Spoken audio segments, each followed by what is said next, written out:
तो चलिए शुरू करने से पहले देखते हैं ये quote, push harder than yesterday if you want a different tomorrow.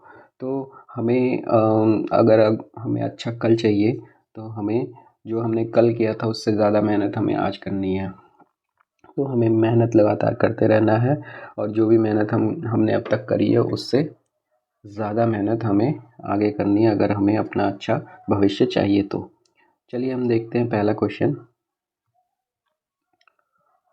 तांताई Periyar wildlife sanctuary जो recently in news is located in which state. तो Thanthai Periyar wildlife sanctuary जो अभी हाल ही में न्यूज़ में था वो कौन से स्टेट में लोकेटेड है? तो Thanthai Periyar wildlife sanctuary ये लोकेटेड है तमिलनाडु में। चलिए देखते हैं अगला question. C cares web portal recently seen in news is associated with which sector. जो सी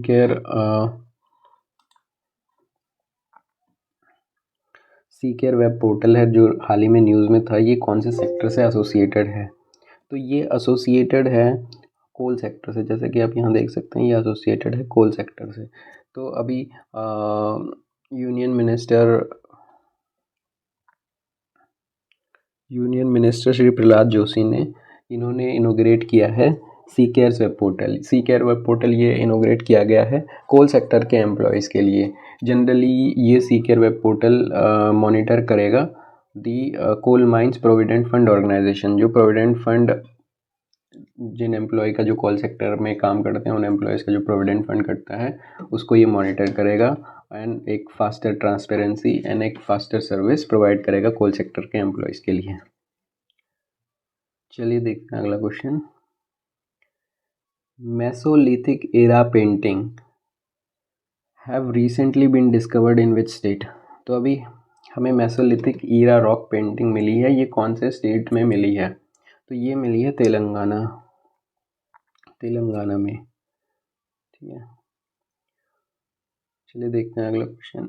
digital detox initiative recently seen in news is associated with which state. जो डिजिटल डिटॉक्स इनिशिएटिव ये चलाया गया है एक स्टेट के द्वारा, ये जो अभी न्यूज़ में था ये कौन से स्टेट में लोकेटेड है? तो ये लोकेटेड है कर्नाटका में। डिजिटल डिटॉक्स इनिशिएटिव ये जो चलाया जा रहा है ये चलाया जा रहा है कर्नाटका में। डिजिटल डिटॉक्स इनिशिएटिव किसको एड्रेस करता है? ये एड्रेस करता है mental health challenges arising from excessive use of technology. जो हम बहुत सारी टेक्नोलॉजी यूज़ कर रहे हैं उससे हमारी एक मेंटल हेल्थ पे इफेक्ट पड़ता है, तो ये उस चीज़ को एड्रेस करता है। तो ये digital detox initiative Karnataka government के द्वारा चलाया जा रहा है ताकि जो हमारी जो मेंटल हेल्थ पे जो इफेक्ट पड़ता है उससे ये कम हो पाए। अगला क्वेश्चन देखते हैं। What is fentanyl and recently mention in the news. तो ये फेंटानिल जो है ये क्या है जो अभी हाल ही में न्यूज़ में था? तो ये एक टाइप का ड्रग है। It is a type of drug. ठीक है, ये एक टाइप का ड्रग है जो कि 50 टाइम्स स्ट्रॉन्गर है than heroin and 100 times stronger है मॉर्फिन। ठीक है, ये 50 टाइम स्ट्रॉन्गर इन हेरोइन है and 100 time stronger in morphine है। ये एक अप्रूव्ड ड्रग है जो सीवियर पेन में दिया जाता है। बट अभी रिसेंटली क्या हो रहा है कि इसकी इलीगल मैन्युफैक्चरिंग हो रही है, इलीगल मैन्युफैक्चरिंग एंड सेल्स हो रही है, जिससे इसको अगर लोग दूसरे अदर ड्रग्स के साथ मिक्स करके यूज़ करते हैं तो ये एक एडिक्शन, हाई रिस्क एडिक्शन है। ठीक है, तो ये अभी हाल ही में जो न्यूज़ में था, जो कंट्री चैलेंजेस फेस कर रही हैं इस ड्रग से, वो ये है कि ये इलीगली मैन्युफैक्चर हो रहा है एंड सेल्स हो रहा है।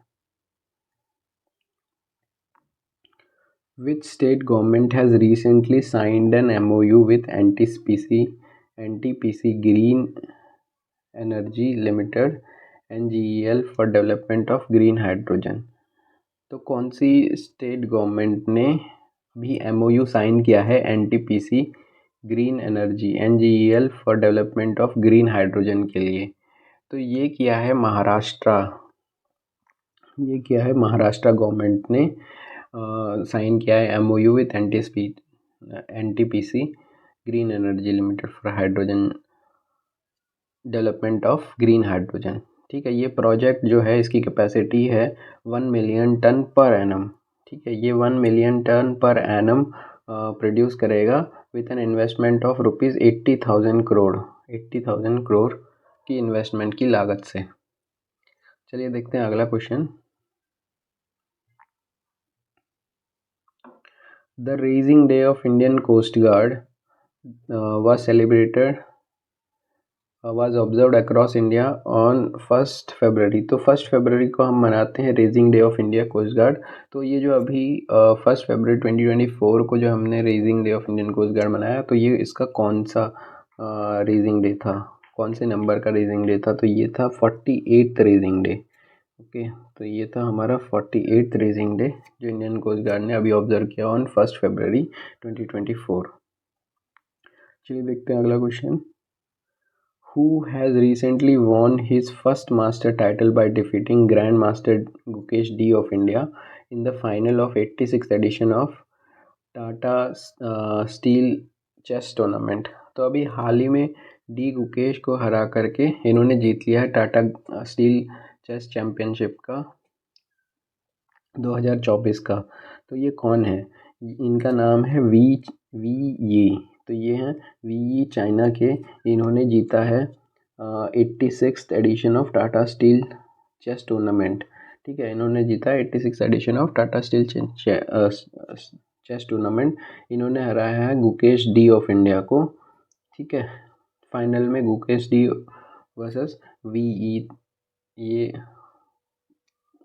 खेल रहे थे, तो इन्होंने हराया है गुकेश डी ऑफ इंडिया को। चलिए देखते हैं नेक्स्ट क्वेश्चन। सुल्तान इब्राहिम इब्नी अल मरहम सुल्तान Iskander was sworn in as the 17th king of the country। तो ये अभी बने हैं 17th king of the country। ये कौन सी कंट्री के 17th king बने हैं? ठीक है, तो ये बने हैं, ये हैं सुल्तान इब्राहिम, जो है ये हैं सुल्तान इब्राहिम इब्नी अल मरहम सुल्तान इस्कंदर। तो ये बने हैं 17th किंग ऑफ मलेशिया के। ठीक है, तो ये बने हैं मलेशिया के 17th king. The Indian naval ship INS Nirpuk was decommissioned after 38 years of service to the nation। INS Nirpuk belong to which class? तो ये जो INS Nirpuk है इसको डिकमीशन कर दिया गया है आफ्टर 38 ईयर ऑफ सर्विस। ठीक है, ये INS Nirpuk जो है ये कौन सी क्लास शिप है? तो ये संध्या क्लास शिप है और इसे डिकमीशन किया गया है आंध्र प्रदेश नेवल डॉकयार्ड, आंध्र प्रदेश में, विशाखापट्टनम, आंध्र प्रदेश में। ठीक है, अजली Osmani was re-elected as the president of which country for a fourth 5-year term। ठीक है, for a fourth 5-year term। तो अभी अजली ओसमानी ये री-इलेक्ट हुए हैं as a president of which country for the fourth 5-year term। ठीक है, चौथा 5वें 5-year term के लिए ये कौन री-इलेक्ट हुए हैं एज अ प्रेसिडेंट? तो ये री-इलेक्ट हुए हैं कौन सी कंट्री के लिए? ये री-इलेक्ट हुए हैं यूनियन ऑफ कोमोरोस के लिए। ठीक है, ये president of union of Comoros के प्रेसिडेंट हैं सिंस 1999 से ये प्रेसिडेंट हैं और ये इनकी 3rd कॉन्जिक्यूटिव टर्म। ठीक है, ये तीसरी बार लगातार बने हैं एंड ये रूल करेंगे टिल 2029 तक। ठीक है, तो आज के साथ इस न्यूज़ के साथ हम इस क्लास को कंक्लूड करते हैं। अगर आपको क्लासेस अच्छी लगी तो आप सब्सक्राइब करें, लाइक करें और अपने दोस्तों के साथ इसको शेयर करें। Thank you.